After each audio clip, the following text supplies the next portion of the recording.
Moi, je m'appelle Sophie Léjard-Offric, puis je suis professeure agrégée ici à l'Université de Moncton.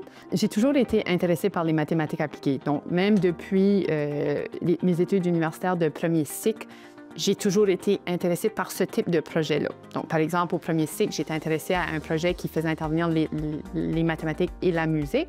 Ensuite, je me suis orientée, oui, dans un projet où on essayait vraiment d'améliorer la méthodologie, les méthodes numériques qui sont utilisées pour résoudre un problème concret qui était la simulation du pneumatique. Donc, on avait un partenariat avec, et on a toujours, parce que je travaille encore sur ce projet-là, mais le but de tout ça, c'est de simuler un pneu en roulement qui peut faire face à différentes problématiques. Un pneu qui roule dans la boue, un pneu qui roule dans la neige, qui roule par-dessus un nid de poule, qui roule par-dessus un trottoir. Évidemment, il y a différentes choses qui peuvent intervenir, puis on veut que le pneu puisse résister à toutes ces circonstances-là. Le projet du crabe des neiges, ce que je trouvais vraiment intéressant, c'est que c'est vraiment un problème local. C'est encore des mathématiques appliquées, donc on essaie encore d'utiliser les mathématiques pour comprendre un phénomène réel, sauf que c'est un phénomène vraiment de notre région et je trouve ça vraiment intéressant. Si le crabe des neiges n'est pas en bonne santé, donc si cette population-là n'est pas en bonne santé, il n'y aura pas assez de crabes des neiges à pêcher. Donc, ce qu'on veut tenter de faire, c'est de pouvoir dire, OK, qu'est-ce qui est l'état actuel de la population du crabe des neiges et qu'est-ce qu'on peut s'attendre pour le futur en fonction des changements climatiques qui nous attendent et qui ont déjà commencé à avoir des effets autour de nous.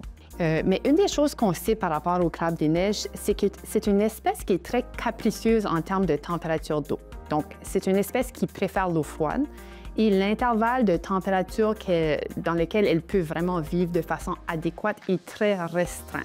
Donc, quand l'eau se réchauffe, ça peut avoir des conséquences néfastes sur la population. Puis un exemple de ça, on peut prendre par exemple en Alaska, dans la mer de Bering. Quelques années passées, quand ils ont été faire leur relevé annuel, ils ont remarqué que environ 90 % du stock du crabe des neiges avait disparu sans qu'ils s'en rendent compte. En ce moment, les quotas de pêche sont entièrement déterminés par le ministère des Pêches et Océans. Et eux ont des outils qu'ils utilisent et que ça fait vraiment beaucoup d'années qu'ils utilisent. Nous, ce qu'on développe, c'est un modèle qui est beaucoup plus global. Donc, on s'intéresse vraiment à toutes les caractéristiques du crabe des neiges.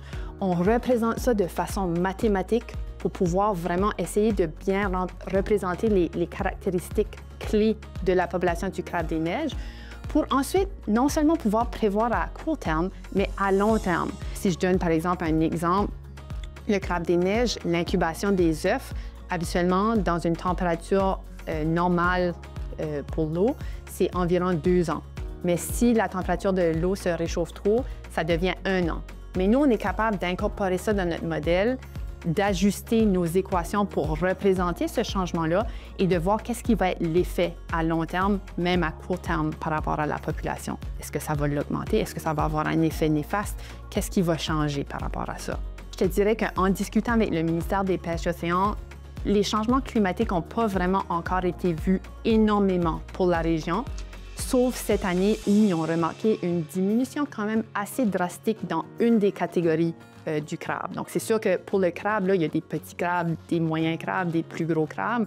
Donc, ils ont remarqué qu'une certaine tranche de crabes, il y avait eu une grosse diminution quand quelques années passées, la population était vraiment en bonne santé.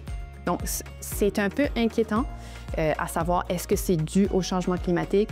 On souhaite évidemment qu'on ne s'enligne pas dans la direction de l'Alaska, mais c'est des choses qu'on veut essayer de mieux comprendre avec nos modèles mathématiques. On a accès aux données réelles à travers du ministère des Pêches et Océans.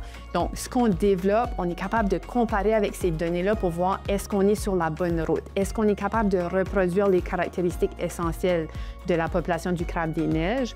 Et ça fait intervenir aussi beaucoup de différents domaines. La biologie, les statistiques, les mathématiques. Tu sais, on ne peut pas contrôler les changements climatiques juste nous, là. Donc, c'est vraiment d'essayer de pouvoir mieux gérer les décisions.